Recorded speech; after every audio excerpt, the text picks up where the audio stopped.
They're robbing so bad, it's not even funny.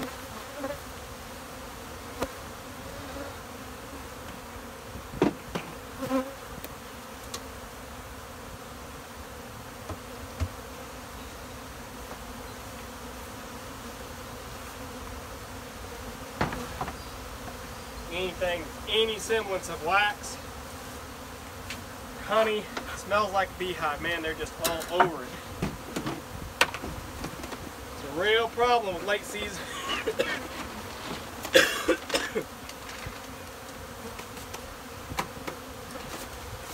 I kind of got ahead of myself, trying to open up too much at once. So hopefully we can get them kind of settling back down. That was empty. Woo! Well, that's what happens, man.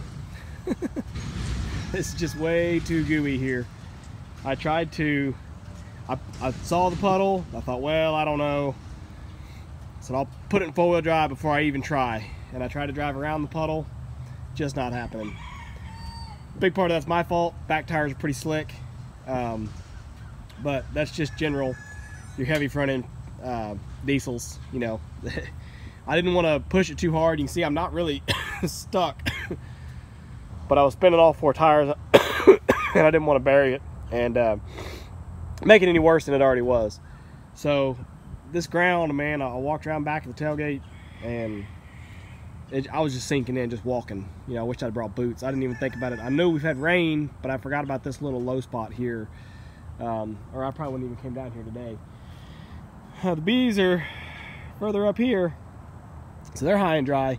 But luckily, the guy that I'm doing this for, I know his shop's right across the yard here, right across the road. He's got skid steers and trucks and everything else, so he'll be able to pull me out. But I feel stupid that I even tried to drive in it. I should have just turned around and left. But anyway, I'm going to walk over here and go ahead and check the bees, and if nobody shows up by the time I'm done with that, then I'll go over there to a shop and see what I can find on a machine to pull myself out. Alright, let's see what we got here. Last year when I harvested off Neil's bees, the hive that's on y'all's left had over 100 pounds in it, which was the most I had ever seen.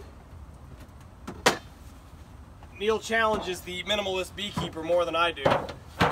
He told me last year when I pulled out 100 pounds, I asked him what he did. He said, I didn't check them since the year before when you harvested honey. He hadn't done a thing for him. And again, not saying I condone that, but if it works for him, so be it.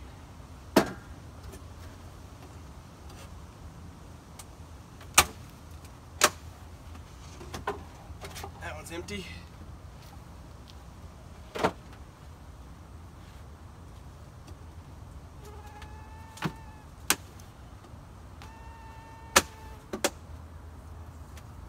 And I am pre-suited up because last year, the one on the left with 100 pounds of honey also got very feisty.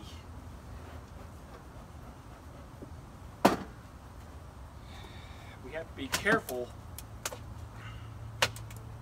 right now because robbing can be a very real problem. Man alive! That's also what happens when you don't check them for a year. Probabilize the whole thing down. That's full of honey. Okay. We got our fume board here.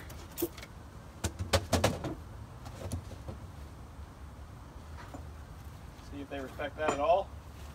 We'll move on to the next one. Make sure I'm not standing on fire ants.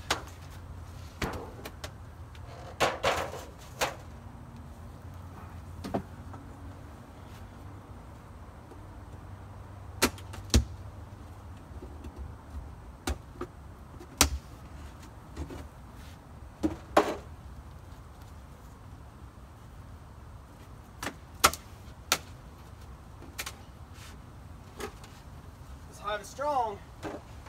The top box is empty, but there's bees all the way up here.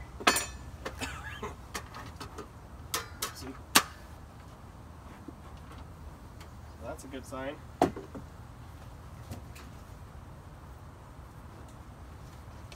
They are not responding to the fume board. Because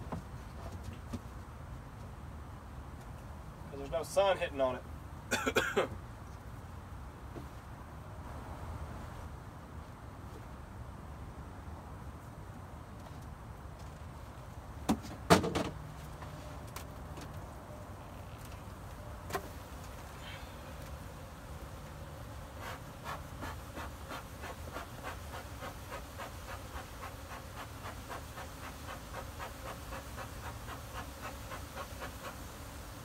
Smoke them out, I guess.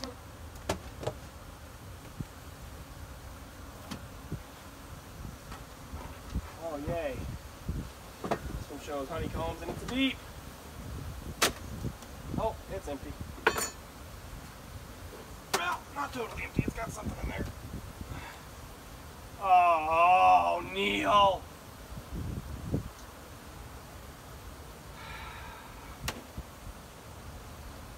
Y'all see that? If you can see it or not. Foundationless frames. Pulled 90 degrees to the frame. Every single comb is cut across the frame. So this is the big disadvantage to not checking your bees any more than once a year. Is if you're the guy that shows up to help and has to deal with everything being severely stuck together.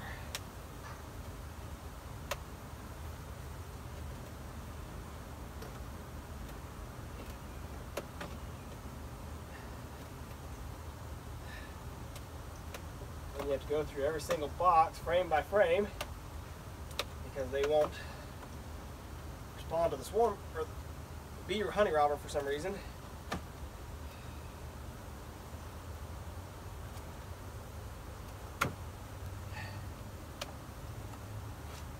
Man, it takes you 10 minutes to dig out one daggone frame. That's half full of honey. Got them all coming to rob this one. Just an empty super. Empty super. It just smells like a beehive. Robbers are all over it. I'll do something here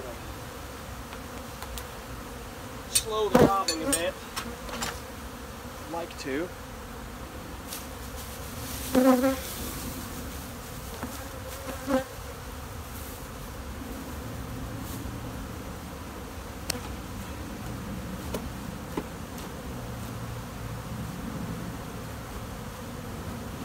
Go. Entrance reducer for a while. Lasts them a couple of days till it falls out anyway.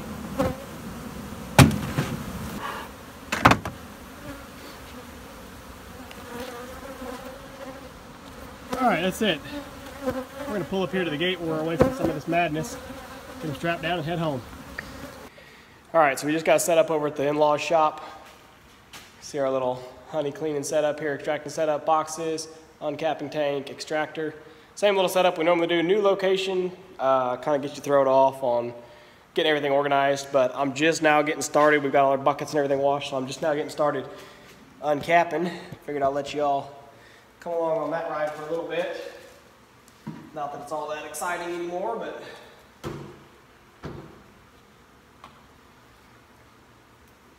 this hive really is a mess. I know I was kind of fussing when I was out there at the hives, just because you got a weird chunk of comb here and then all those down there you can't get. So I'm uncapping as much as I can. My father-in-law went to get a fork. We're going to have to scratch a lot of them just because they're too shallow. See, they pulled this side really thick, and then the one opposed to it is going to be obviously shallow because of that. But we just got to do, there's 3 boxes of what we're going to extract here, like spinning it out.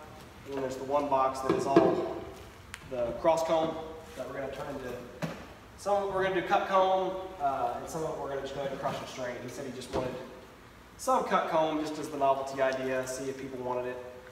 So we'll cut a few of those out in big chunks and just put them in a gallon bucket for him and stack them in there. see what happens with it.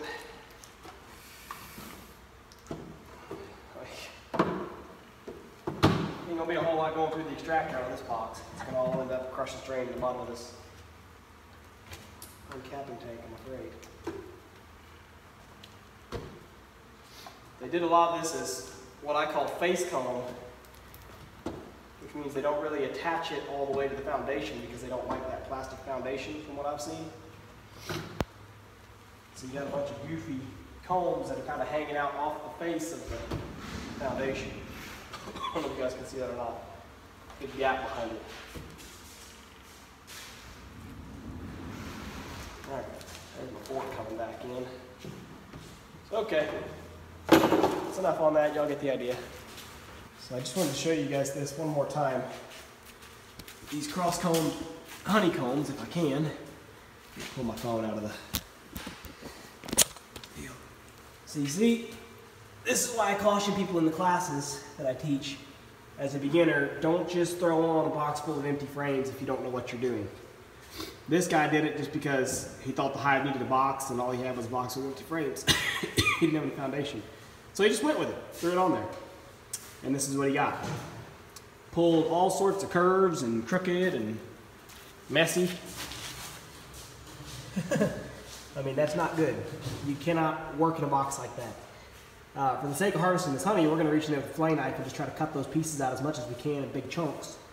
And I'm actually going to chunk it out for him so that he can have some chunk comb honey as gifts to give away to people. But aggravating to say the least that we have to clean up this. And again, just because he was hurried and, and didn't have the foundation to do it proper. So part of this, when I set him up back up with his boxes, I'm going to give him the foundations back in the frames that he needs. I won't bring him back any empty frames. Well, here's the aggravation of not having a good honey house. The old shop just doesn't seal up tight, and every time we went in and out, there was a wall of bees waiting to get in. So we're having to double filter everything, which is no big deal, because you see how this sieve doesn't really create a seal, obviously. And so as we were running through the sieve from the extractor, bees were just crawling down inside the bucket and swimming around in the honey. So we moved everything back here to the screen ports that they have, just like the old screen ports that I had in my old house. And you can already see there's a couple of bees that managed to get inside somehow, but they're not getting in the honey. And there's tons of them that are out there that weren't there a minute ago, so they're on it. There's a crazy robbing frenzy in the back of my truck. I'll have to show you. But let me get this one dumped through the sieve, lid snapped on, and we'll be done. Well, y'all have seen this nonsense before. Here's my robbing fest going on in the back of my truck. I didn't even try to prevent it. I got wet supers in there. I've got all the cappings in there. Whatever. There's no stopping it at this point, so I'm just going to let them have it. I'm going to drive out slow and try to get as many of these start to follow me down the road as I can. And when I get home, I'm going to park a good distance from the house and let them finish cleaning this out in the next day or so.